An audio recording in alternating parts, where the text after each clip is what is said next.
Video भी काल्पनिक है। पिछले वाले की तरह यह भी इमेजिनेशन में देखिए। इसे कृपया करके दिल पे ना लीजिए, कहीं और लीजिए, और फिर भी ऑफेंड हो गए तो स्टार्ट से डिस्क्लेमर वापस देखिए। Thank you. एपिसोड 51 छाया आत्मा परिवर्तन मंत्र और युगशत्रु की दस्तक।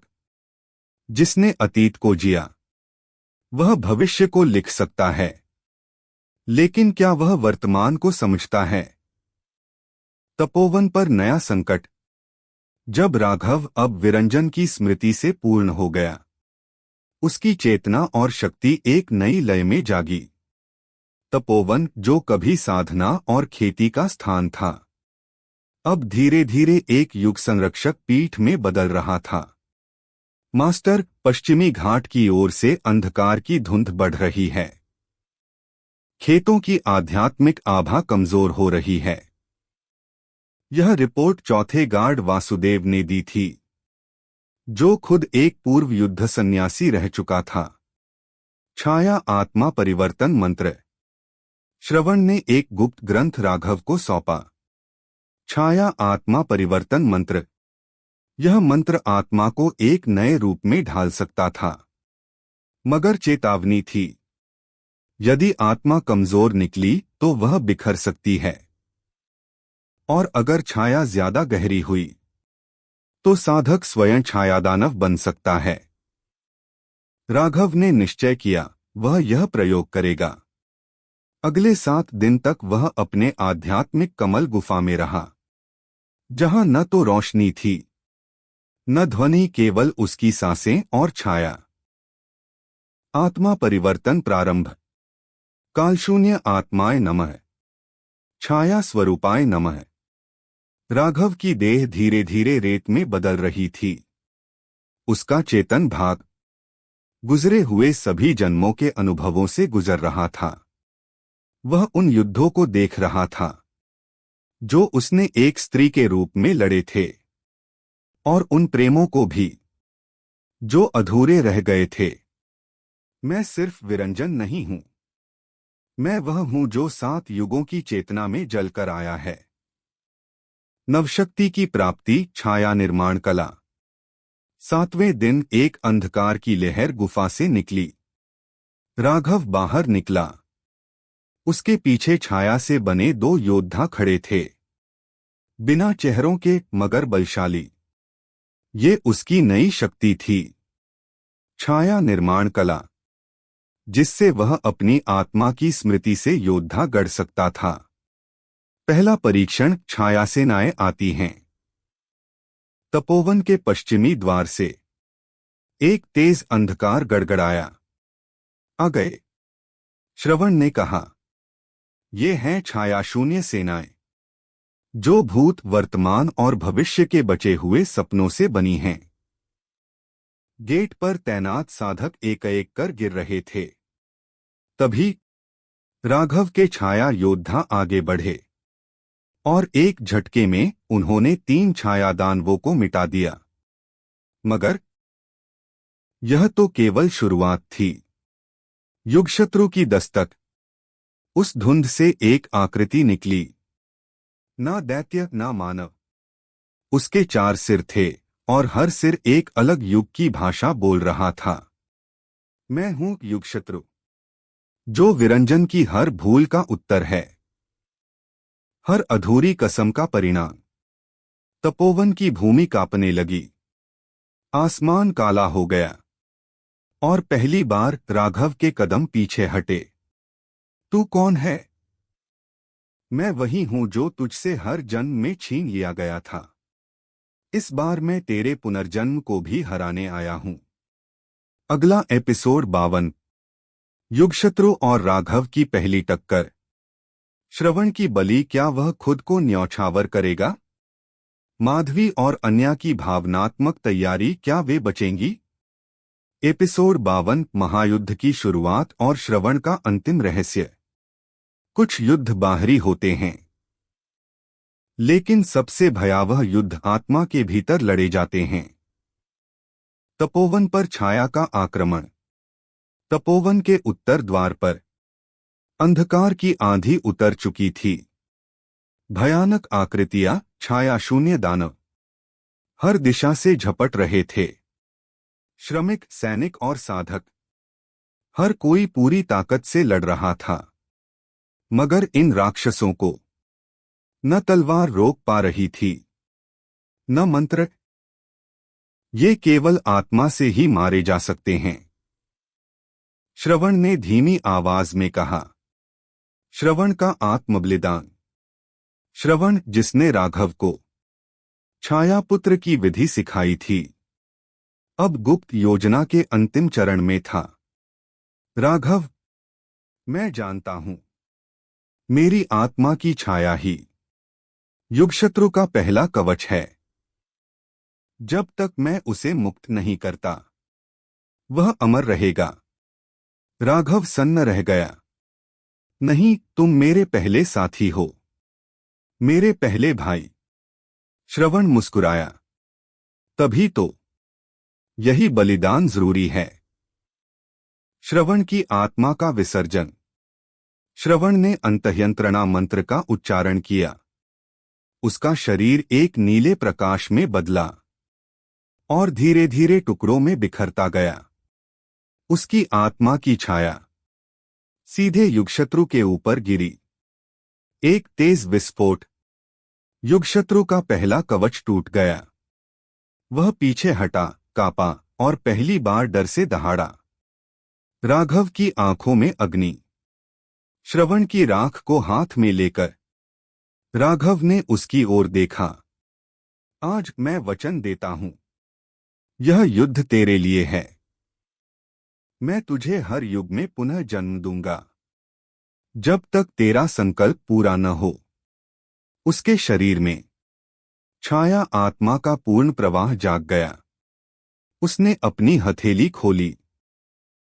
3 नई छायापुत्र आकृतियां नीली आग से बने उसकी रक्षा में खड़ी हो गईं। युगशत्रु की दूसरी चाल। लेकिन युगशत्रु रुका नहीं। उसने एक मंत्र फूका और आकाश में एक दरार बन गई। उस दरार से गिरती हुई एक आकृति।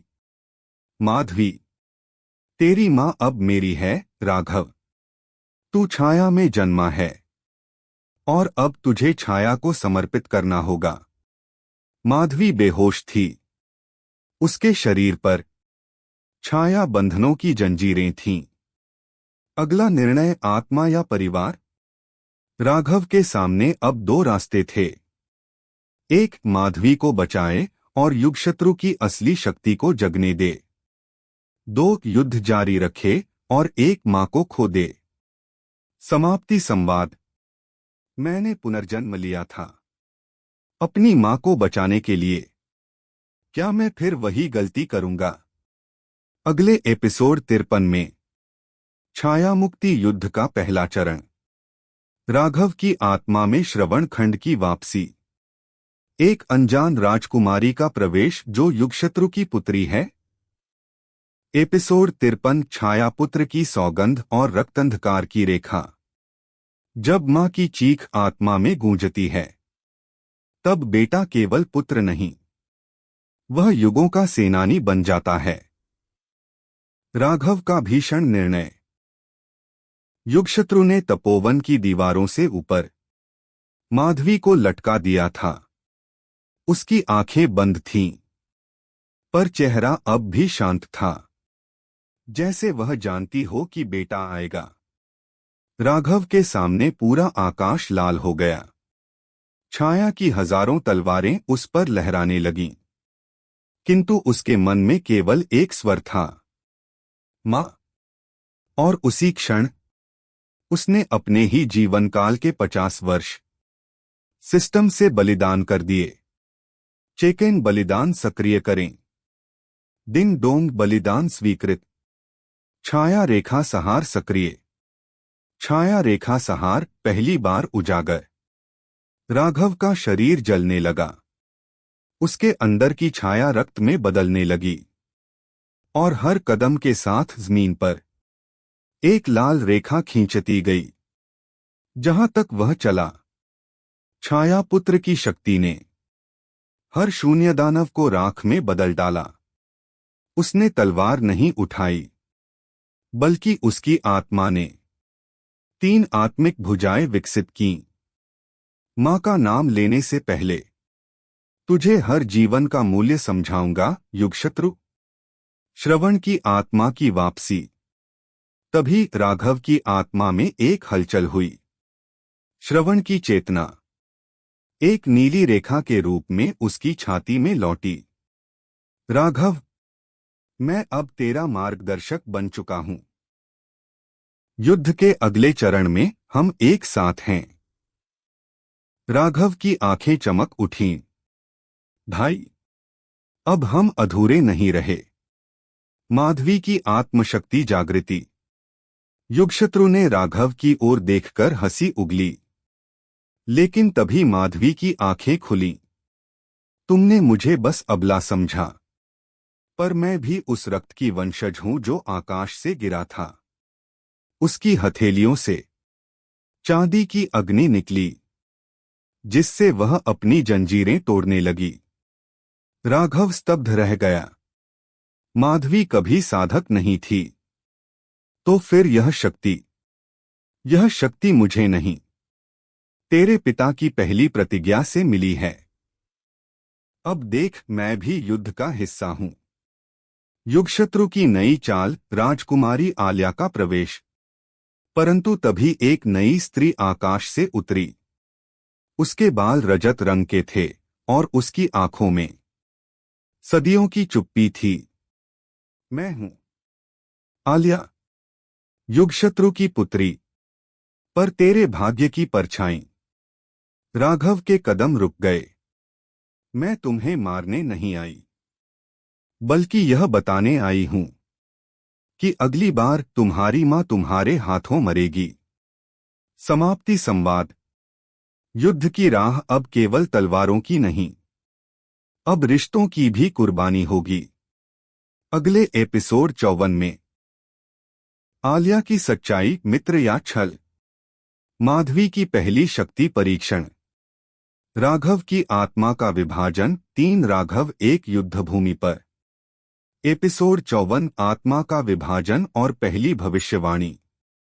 जो आत्मा के टुकड़ों से खुद को फिर से बनाता है, वही समय की धारा को मोड़ सकता है। 3 राघव एक चेतना। राघव की आंखें एक क्षण के लिए सफेद हो गईं। श्रवण की चेतना पूरी तरह उसकी आत्मा से जुड़ चुकी थी। और उसी क्षण एक विस्फोट हुआ। डिंग डोंग, छायापुत्र प्रणाली उन्नत। त्रयात्मिक विभाजन प्रारंभ।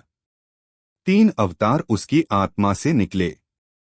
एक कर्मराघव, उसकी भूतकाल की पीड़ा और त्याग। 2 वर्तमान राघव, जो तपोवन और मां से जुड़ा है। 3 संभावना राघव, जो उस भविष्य को दर्शाता है जहां वह देवों के समकक्ष बैठा है। छाया रणभूमि की घोषणा। तपोवन का आसमान फट गया। युगशत्रु की छाया सेना ने चक्रव्यूह बना लिया था। और तभी आसमान में एक काला चंद्रमा प्रकट हुआ। राघव, यदि तू छाया पुत्र कहलाना चाहता है, तो आ जा छाया रणभूमि में, जहां आत्मा की परतें नंगी होती हैं। राघव मुस्कराया। मैं वहां आऊंगा, अपने 3 रूपों के साथ। माधवी की आधी कथा। माधवी को घायल अवस्था में अंदर लाया गया। उसकी हथेली अब भी चांदी की अग्नि से जल रही थी। अन्या ने मां को पकड़ा। मां, ये शक्ति तुम्हें कैसे मिली? माधवी ने कांपती आंखों से कहा, यह शक्ति मुझे नहीं, तुम्हारे भाई को बचाने की प्रतिज्ञा से मिली है। मैंने जीवन में केवल एक बार साधना की थी, और उसी क्षण मेरी आत्मा किसी और से जुड़ गई थी। अन्या डर गई। किससे मां? माधवी चुप हो गई। बाहर काले मेघ गरज उठे। आल्या दुश्मन या नेति? वहीं दूसरी ओर राजकुमारी आल्या, युगशत्रु की बेटी, राघव की छाया में खड़ी थी। मैं तुम्हारे लिए शत्रु नहीं, एक भविष्य की दरार हूं। राघव, क्या तुम मुझे धोखा देने आई हो? आलिया, नहीं, मैं तुम्हारे साथ मरने आई हूं और तुम्हारी मां को मारने से खुद को रोकने। राघव की आंखें कांप गईं। तुम भविष्य देख सकती हो? आलिया ने अपनी हथेली खोली। उसमें एक अर्धविकसित भविष्य दर्पण था जिसमें केवल एक दृश्य स्पष्ट था। राघव के हाथों माधवी की आत्मा जल रही है। भविष्यवाणी, पहला खंड। रात को एक रहस्यमयी महिला तपोवन की दीवारों से होकर गुजरी। उसके पास एक रुद्राक्ष माला थी और कंधे पर एक मृत उल्लू। मैं रात्रिवाणी हूं और भविष्यवाणी की पहली पंक्ति लेकर आई हूं। जब पुत्र की आत्मा 3 हिस्सों में बंटे और मां की शक्ति पिघले चांदी में, तब रक्त और प्रेम का युद्ध तय होगा। केवल वह जीवित रहेगा जो आत्मा को मार सके। समाप्ति संवाद। अब युद्ध केवल अस्त्रों का नहीं, अब युद्ध उस रेखा का है जो मां, पुत्र और मृत्यु के बीच खींची जाएगी। अगले एपिसोड 55 में छाया रणभूमि की पहली परीक्षा। आलिया का पूर्वज कौन था? पहला छाया राजा। राघव की आत्मा का पहला टकराव, आत्मराघव बनाम संभावना राघव। एपिसोड 55, त्रयात्मिक युद्ध का प्रारंभ और आत्मा की पहली दरार। जिस दिन आत्मा अपने ही प्रतिबिंब से लड़ेगी, वही दिन उसकी सबसे बड़ी परीक्षा बनेगा। छाया रणभूमि में प्रवेश।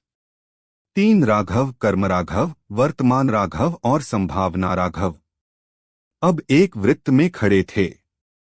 चारों ओर काली भूमि, नीचे कोई धरातल नहीं, ऊपर कोई आकाश नहीं। एक आवाज गूंजी, यह छाया रणभूमि है। यहां अस्तित्व भी एक छल है। तीनों राघव एक दूसरे को घूर रहे थे, पर कोई भी मुस्करा नहीं रहा था। पहली आत्मिक परीक्षा, विकल्प की छाया। एक काले द्वार से एक आकृति निकली।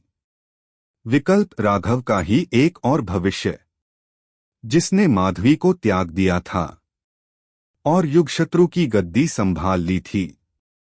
विकल्प, मैं वो हूं जो तुम बन सकते हो अगर तुम भावनाओं को कमजोरी समझो। वर्तमान राघव ने कहा, तू मेरी मां को नहीं समझ सकता।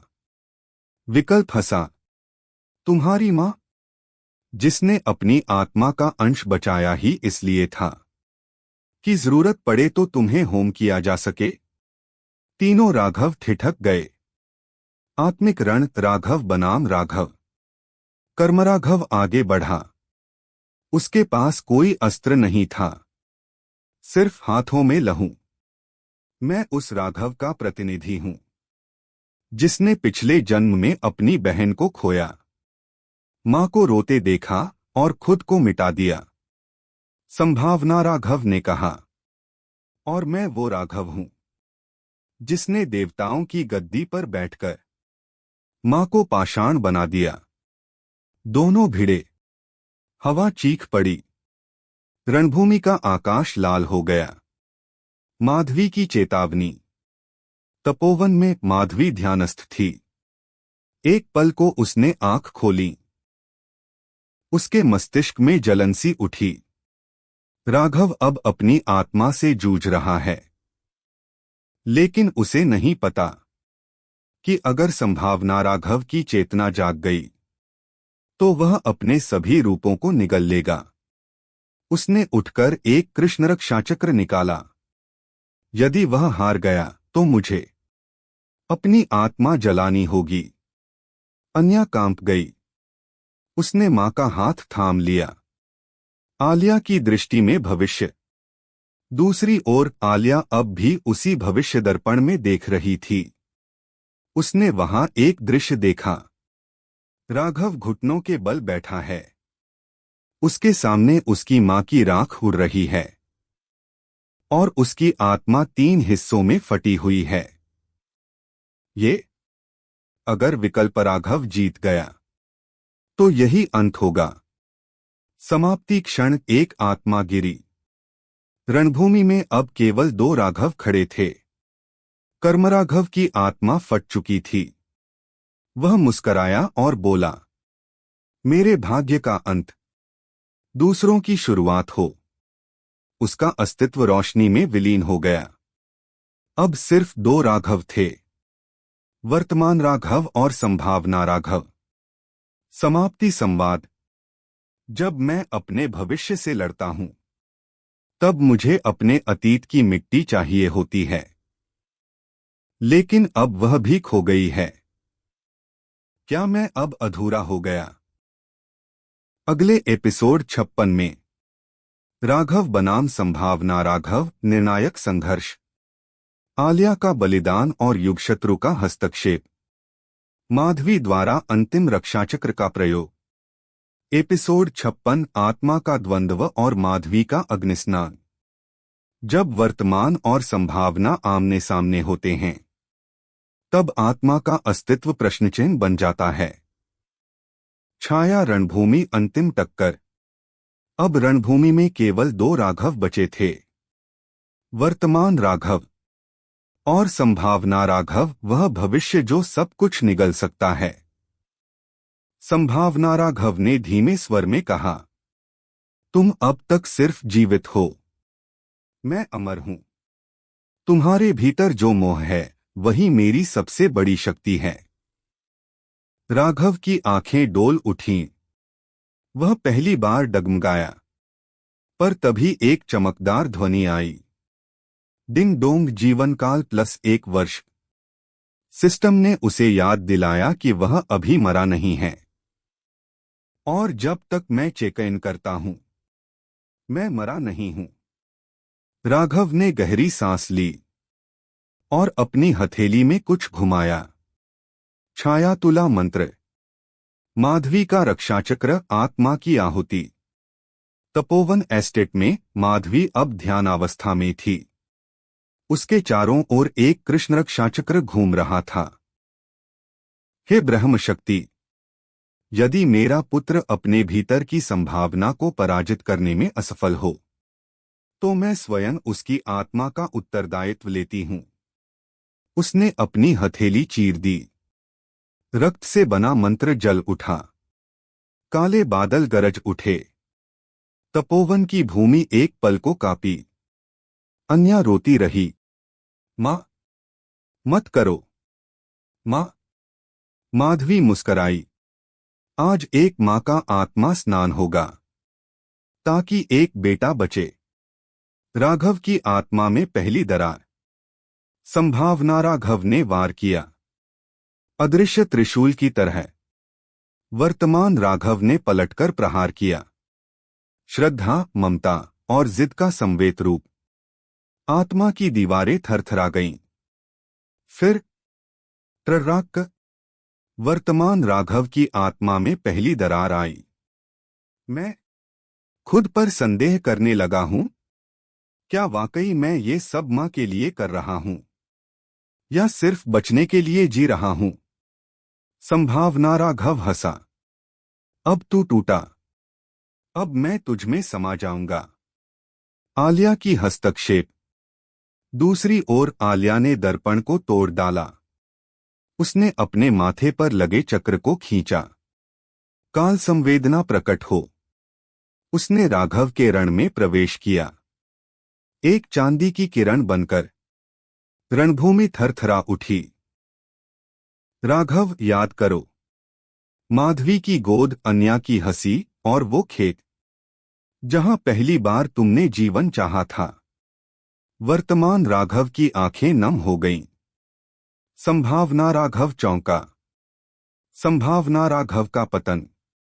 राघव ने आंखें खोलीं और पहली बार बिना सिस्टम के खुद निर्णय लिया, मैं अब सिर्फ चेक इन नहीं करूंगा, मैं जीऊंगा।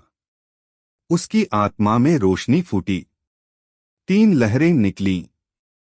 मां का त्याग, बहन की निस्वार्थता और आलिया की स्मृति। इन तीनों ने मिलकर एक त्रिकोण बनाया। संभावना राघव चिल्लाया। नहीं, मैं तेरा भविष्य हूं।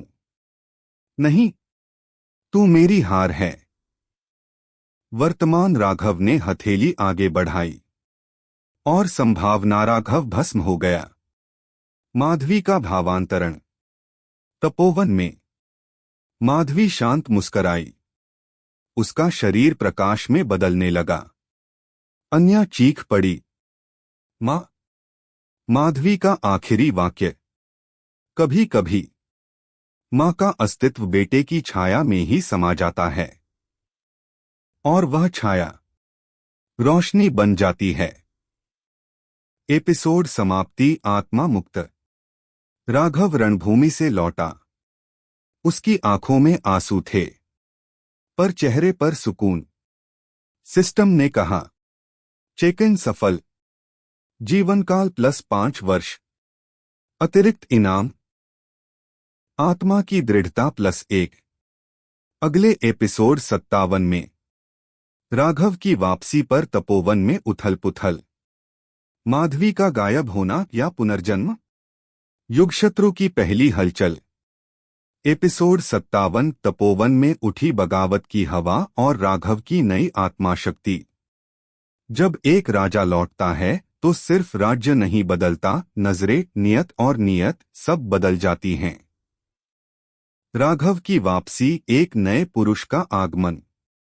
3 दिन की आत्मिक परीक्षा के बाद जब राघव वापस तपोवन एस्टेट पहुंचा तो पूरा वातावरण जैसे थम गया। नौकर चाकर झुकते तो थे, पर उनकी निगाहों में अजनबीपन था। काश्तकारों ने सम्मान तो किया, मगर उनकी भाषा में भय और संदेह मिल गया था। राघव की आंखों में चमक थी, पर ये वही राघव नहीं था जो गया था। तपोवन अब एक तपस्थली नहीं, यह रणभूमि बनने जा रही है। देवव्रत की चाल, तपोवन का विभाजन। दूसरी ओर राघव के पिता देवव्रत को जैसे इस विजय की भनक लग गई थी। उन्होंने तुरंत तीसरे भाई लिन अकर्द को आदेश दिया, तपोवन अब अकेले राघव के नियंत्रण में नहीं रहेगा। आधी जमीन अकर्द को सौंप दो। अकर्द, जो अब तक वंचित था, उसकी आंखों में क्रूर चमक आ गई। अब खेल शुरू होगा। वह तपोवन रवाना हो गया। अन्या की बेचैनी, मां कहाँ है? राघव की बहन अन्या अब भी मां के जाने से उबर नहीं पाई थी। वह हर रात मंदिर में दीपक जलाती और एक ही सवाल करती, मां कहाँ हो? एक दिन उसने छाया संकेत देखा। माधवी के कमरे में रखी काली चूड़ियां गायब थीं। उनकी जगह एक नया आत्मिक फूल उग आया था। राघव ने उस फूल को देखा, छुआ, और उसकी हथेली से हल्का सा प्रकाश निकला। यह मां की आत्मा का अंश है। वह गई नहीं। उसने मुझे कुछ सौंपा है। आत्मिक वरदान, विस्मरण दृष्टि। रात के तीसरे पहर जब राघव ध्यान में बैठा तो उसकी आंखों के आगे एक पुराना खंडहर दिखाई देने लगा, जहां कभी माधवी ने पहली बार पूजा की थी। वहीं से एक छाया उठी और राघव के मस्तिष्क में समा गई। सिस्टम की आवाज गूंजी, नवीन शक्ति अर्जित, विस्मरण दृष्टि। गुण, सामने वाले की पिछली स्मृतियों को अस्थायी रूप से दबा देना। सीमा, एक दिन में एक बार, केवल 3 पल। राघव हंसा। अब राजनीति का खेल मेरे नियमों पर चलेगा। अकर्द का प्रवेश और पहला अपमान। तीसरे दिन अकर्द तपोवन पहुंचा। बगैर सूचना के, बगैर सम्मान के। वह राघव के कक्ष में घुसते ही चिल्लाया, यह कुर्सी अब साझा होगी। आधा विला मेरा है। राघव मुस्कराया, फिर बोला, साझेदारी तब होती है जब दोनों बराबर हों। अभी तुम सिर्फ मेरे साये में खड़े हो, भाई। अकर्द क्रोधित हुआ। अब देखता हूं मां का बेटा कितनी राजनीति जानता है। अंतिम दृश्य, पीच बागान में छुपी एक साजिश। रात को पीच बागान में एक हलचल हुई। दो अज्ञात व्यक्ति किसी गड्ढे में कुछ गाड़ रहे थे। एक बोला, राघव को अगर कमजोर दिखाना है तो उसकी भूमि को बदनाम करो। दूसरा हंसा, जैसे ही ये बीज उगेंगे आध्यात्मिक ऊर्जा विषैली हो जाएगी। छिपे हुए विषात्मिक पौधे बोए जा चुके थे। एपिसोड समाप्त। खतरा भीतर और बाहर दोनों तरफ। राघव को एक नया भाई शत्रु मिला है। मां का आत्मिक संकेत उसे नई दिशा दे रहा है, लेकिन अब उसकी आत्मा और भूमि दोनों पर वार होने वाले हैं। एपिसोड 58 में अकर्द द्वारा तपोवन में शक्ति प्रदर्शन, अन्या की आत्मिक दृष्टि खुलना और एक नया पात्र भूतिया बालक जो माधवी की आत्मा का पहरेदार है। एपिसोड 58 राघव का आत्मिक परीक्षण और तपोवन में भूतिया बालक का प्रकट होना। कभी कभी सच किसी मरे हुए की जुबान से निकलता है। तपोवन में नया तनाव। अकर्द की पहली चाल। राघव ने जैसे ही अकर्द को आधी जमीन सौंपी वैसे ही अकर्द ने एक नोटिस जारी कर दिया। तपोवन के सभी किसान अब दो हिस्सों में बांट दिए जाएंगे, आधे राघव के अधीन आधे मेरे, और जो आदेश न माने उसका निष्कासन तय है। राघव ने यह सुना और चुप रहा, लेकिन उसकी चुप्पी में तूफान था। अन्या का सपना, मां की पुकार। अन्या लगातार बेचैन रहने लगी थी। एक रात मां की आवाज उसके सपने में आई, अन्या, मेरी आत्मा अब बंधी हुई है। मेरे कमरे के पीछे का कुआं, वहीं मेरी स्मृति की छाया है। सुबह होते ही अन्या दौड़ी उस कुएं तक। वहां उसे एक छोटा बच्चा दिखा, सफेद कपड़ों में, आंखें काली। ठंडी, तुम कौन हो? मैं तुम्हारी मां का रक्षक हूं और राघव को एक चेतावनी देने आया हूं। छाया जाग रही है। भूतिया बालक, एक रहस्य। राघव को जब इस लड़के के बारे में पता चला वह स्वयं कुएं तक पहुंचा। बालक सामने आया और बोला, राघव, तुम्हारे चारों ओर विष फैलाया गया है। पीच के पेड़ मर रहे हैं और आध्यात्मिक भूमि दूषित हो रही है। राघव चौंका, कौन कर रहा है ये सब? बालक बोला, वो जो तुम्हारा भाई कहलाता है लेकिन भीतर से शत्रु है, और उससे भी खतरनाक तुम्हारी मां की हत्या का जिम्मेदार कोई और है। राघव की आंखें जल उठीं। तुम सच बोल रहे हो, पर प्रमाण? बालक ने अपनी हथेली खोली। एक काले कमल की पंखुड़ी थी जो केवल मृत आत्मा के स्पर्श से बनती है। यह माधवी की अंतिम चीख थी। आत्मिक समाधि, राघव का संकल्प। रात को राघव ने अकेले ध्यान साधना की। उसने जीवनकाल प्रणाली को सक्रिय किया। चेक इन करो। चेक इन सफल। 5 वर्षों का जीवनकाल अर्जित। बोनस उपहार, मृत आत्मा की दृष्टि, वह शक्ति जो झूठ और आत्मिक दोष को पहचान सके। अब राघव को साफ दिख रहा था। अकर्द के चारों ओर एक गहरा काला पर्दा था। वह साधारण नहीं था, वह किसी अज्ञात शक्ति का मोहरा बन चुका था। तैयारी, पहली आत्मिक लड़ाई। राघव ने अपने पुराने साथी धर्मवीर को बुलाया, एक अनुभवी तलवारबाज जो चुपचाप तपोवन की सीमा पर रह रहा था। मुझे तुम्हारी जरूरत है भाई। इस बार लड़ाई तलवारों से नहीं, आत्माओं से लड़ी जाएगी। धर्मवीर मुस्कराया। चलो फिर से मौत के सामने हंसने चलते हैं। अंतिम दृश्य, तपोवन के मंदिर में शपथ। राघव, अन्या और धर्मवीर तीनों ने माधवी के कमरे में प्रवेश किया। बालक अब ध्यानस्थ था। मंदिर की दीवारों पर छाया थिरक रही थी। राघव ने शपथ ली, मैं राघव, तपोवन का उत्तराधिकारी। माँ की आत्मा को मुक्ति देने तक चैन नहीं लूंगा। और जिसने उसे बांध रखा है, चाहे वह कोई भी हो, उसे छाया की अग्नि में भस्म कर दूंगा। एपिसोड समाप्त। साजिश गहराती है।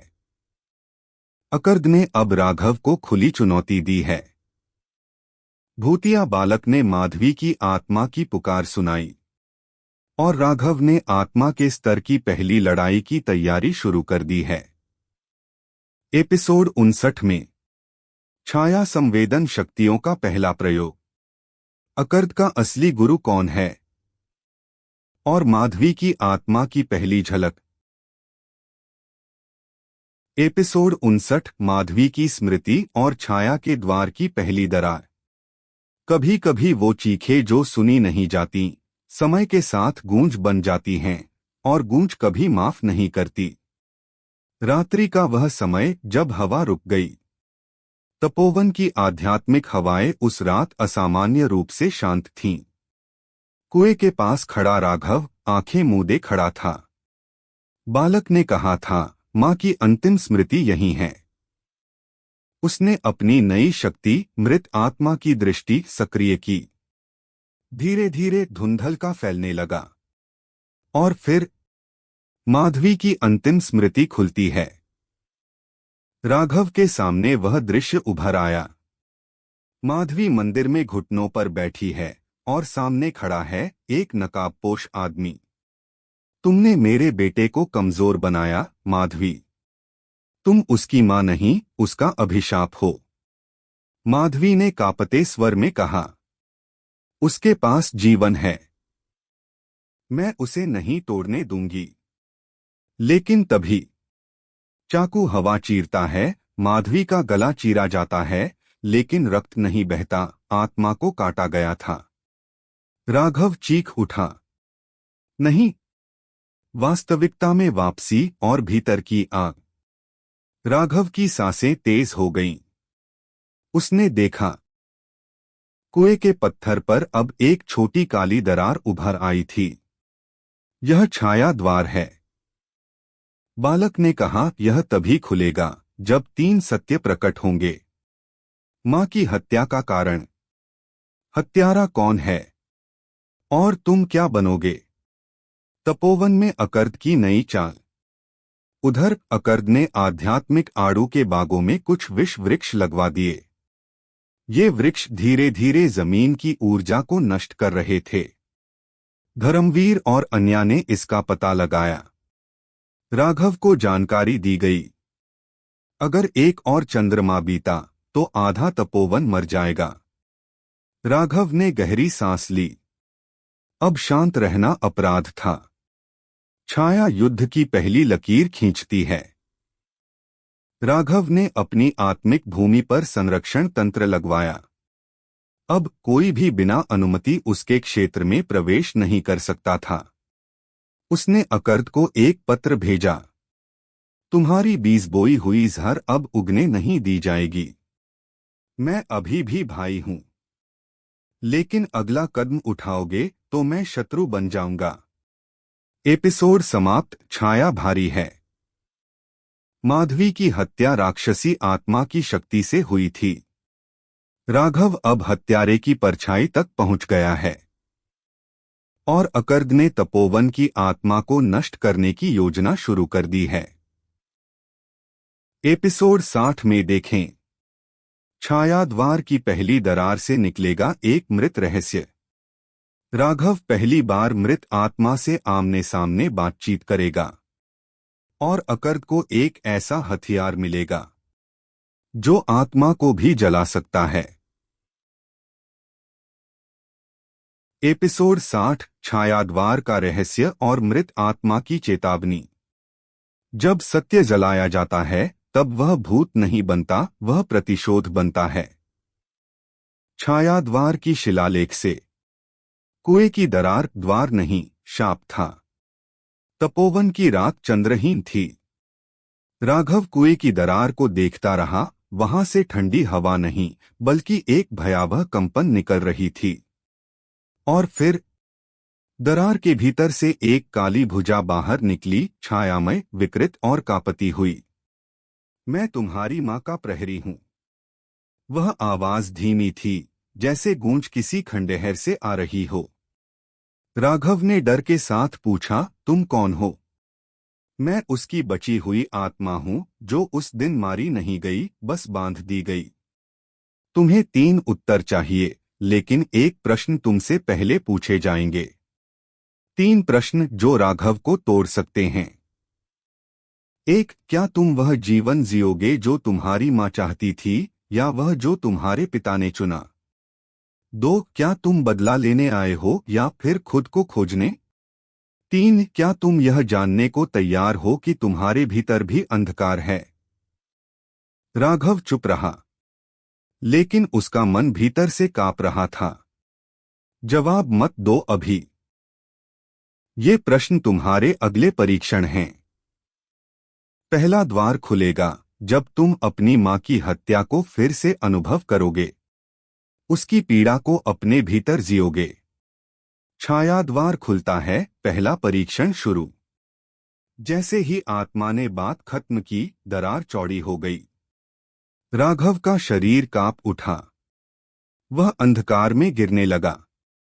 उसके सामने फिर वही दृश्य उभरा, माधवी का गला काटा जाना। लेकिन इस बार वह दर्शक नहीं, स्वयं माधवी था।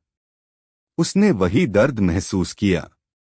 मैंने अपने बेटे को बचाने के लिए अपने अस्तित्व का सौदा किया, और उसने, तुम्हारे पिता ने, मुझे धोखा दिया।